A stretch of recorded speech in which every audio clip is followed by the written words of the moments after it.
Understanding मैं दे रही हूँ। अब हर्बर्ट मीड जो हैं वो सिंबॉलिक इंटरैक्शनिज्म के स्कूल से है, और इनका अगर हम काम की बात करें या इनकी किताब की बात करें तो माइंड, सेल्फ एंड सोसाइटी है। इनका काम थोड़ा सोशोलॉजी से हट के थोड़ा मिक्सचर ऑफ साइकोलॉजी का भी है। बेसिकली ये बात करते हैं कि किस तरीके से हम सेल्फ बनाते हैं, यानी हम अपना सेल्फ इमेज बनाते हैं। मान लीजिए कि मैं आपसे बात कर रही हूँ और मैं आपको बार बार बोलूँ कि आप तो बहुत फ़नी है, आप तो बहुत क्यूट है, तो ये जो मेरी इंटरैक्शन आपसे हो रही है ना, ये इंटरैक्शन कहीं ना कहीं आपकी इमेज बनाएगी कि हाँ, अगर ये बोल रही हैं कि मैं फ़नी एंड क्यूट हूँ तो शायद मैं फ़नी एंड क्यूट हूँ। तो हमारे इंटरैक्शन से हमारे जो सेल्फ इमेज होती है वो बनती है। सिंबॉलिक इंटरैक्शनिज्म में ये बात करते हैं कि किस तरीके से जो हमारी इंटरैक्शन होती है, कॉन्वर्सेशन होती है, और हमारे जो स्मॉल जेस्चर्स होते हैं वो किस तरीके से एक मीनिंग बनाते हैं।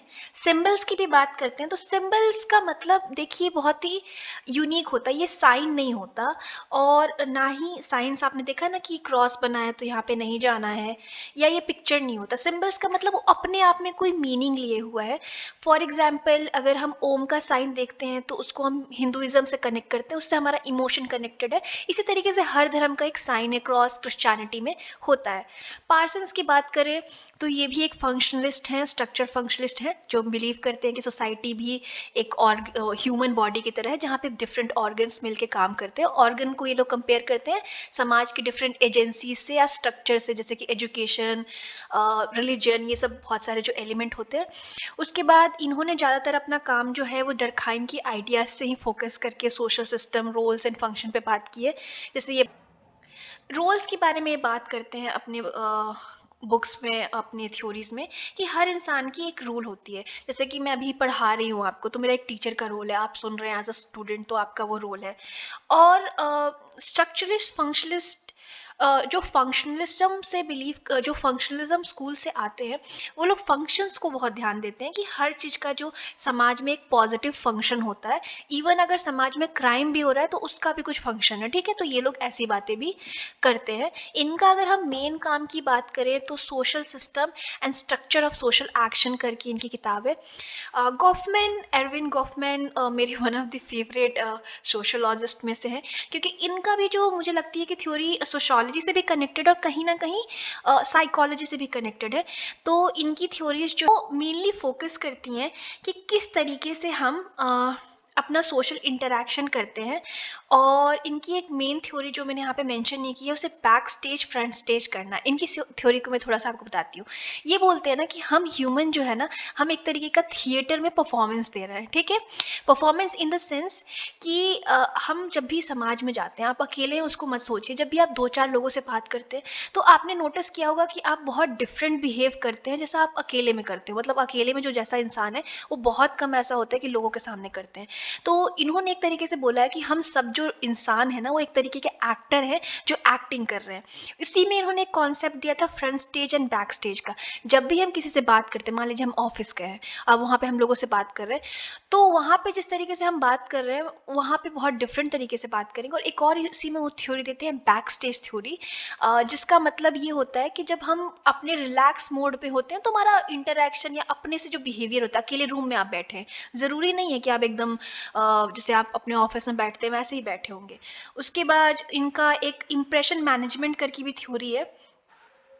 तो इसमें भी वो उसी तरीके से बात करते हैं कि हमारा जो बिहेवियर होता है वो लोगों के सामने या सिचुएशन के सामने, सिचुएशन के हिसाब से बदलता रहता है।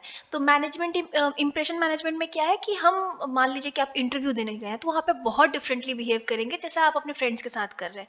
तो इनकी सिंपल अगर हम थ्योरी का बात करें तो ये बोलते हैं कि हम सब सारे लोग एक्टर हैं और एक तरीके से एक्टिंग करते हैं जब हम समाज में जाते हैं तो। और इनकी जो बुक का नाम है, मतलब फ्रेम एनालिसिस, इनकी एक थ्योरी भी है और एक बुक भी है, और presentation of self in everyday life, जिसमें ये back stage, front stage, theatrical performance की हम किस तरीके से स्टेज पर परफॉर्मेंस करें, इन सब की बात करते हैं। तो ये दो मेन इनका बुक है। माइकल फूको बहुत ही इंटरेस्टिंग पर्सनालिटी है और सोशोलॉजिस्ट है। इनका की काम है the history of sexuality and discipline and punish. और इनका मेजर थ्योरी की बात हम करें तो ये हमें बताते हैं सबसे पहले post structuralism and discourse analysis. अब इसका सिंपल मतलब ये होता है ना कि हमने सोशोलॉजी को बहुत साइंटिफिक बनाने की कोशिश की थी। अगर हम ऑगस्ट कॉम की बात करें, जो फादर थे सोशोलॉजी के, वो हमेशा चाहते थे कि हम पॉजिटिविज्म का रास्ता फॉलो करें, यानी सोशोलॉजी को एकदम साइंटिफिक बनाएं, एक ट्रुथ हो हर चीज़ का। अब जब आप समाज में जाते हैं ना, तो एक ट्रुथ नहीं होगा, बहुत सारे पर्सपेक्टिव हो सकती हैं। आप मैरिज का एग्जांपल ले लो। हम लोग नॉर्मल मानते हैं कि एक लड़का लड़की शादी कर रहे हैं, that is normal type of marriage, हम कह रहे हैं कि नॉर्मल। पर अन्य समाज में आप जाएंगे तो लड़की लड़की शादी कर रही है, वो भी उनके लिए नॉर्मल हो सकता है। एक लड़का है मल्टीपल लड़कियों से शादी कर रहा है, वो भी। तो उन्होंने बोला कि एक ट्रुथ नहीं है, मल्टीपल ट्रुथ हो सकते हैं। उसके बाद इन्होंने डिस्कोर्स एनालिसिस में बात किया कि किस तरीके से जो हम बात करते हैं, या हमारा जो लैंग्वेज है या कम्युनिकेशन है, वो कहीं ना कहीं हमें हमारे समाज की अंडरस्टैंडिंग देता है, ठीक है। एंड उसके बाद इन्होंने बात किया है पावर एंड नॉलेज की। तो देखिए, पावर एंड नॉलेज की बात ये है कि वो बोलते हैं कि जो शक्ति होती है और जो ज्ञान होता है, वो एक दूसरे से कनेक्टेड है। कैसे? कि जो भी पावरफुल इंसान है ना, वो कोशिश करेगा कि उसकी नॉलेज ही इम्पॉर्टेंट हो। एग्जाम्पल लीजिए कि हम लोगों के भारतीय समाज में हाथ से खाना काफ़ी हद तक एक्सेप्टेबल है, या हमारे समाज का रिचुअल है। बट जब अंग्रेज भारत में आए, तो उनके कल्चर में ये स्पून वगैरह यूज़ करने का था, वही पावरफुल थे, वही नॉलेजेबल थे। तो उन लोगों ने भी फोर्स किया हम पे कि जो तुम कर रहे हो वो सही नहीं है, जो हम बता रहे हैं वो सही है। तो इस तरीके से होता है जो पावरफुल है। और जो हमारे नेक्स्ट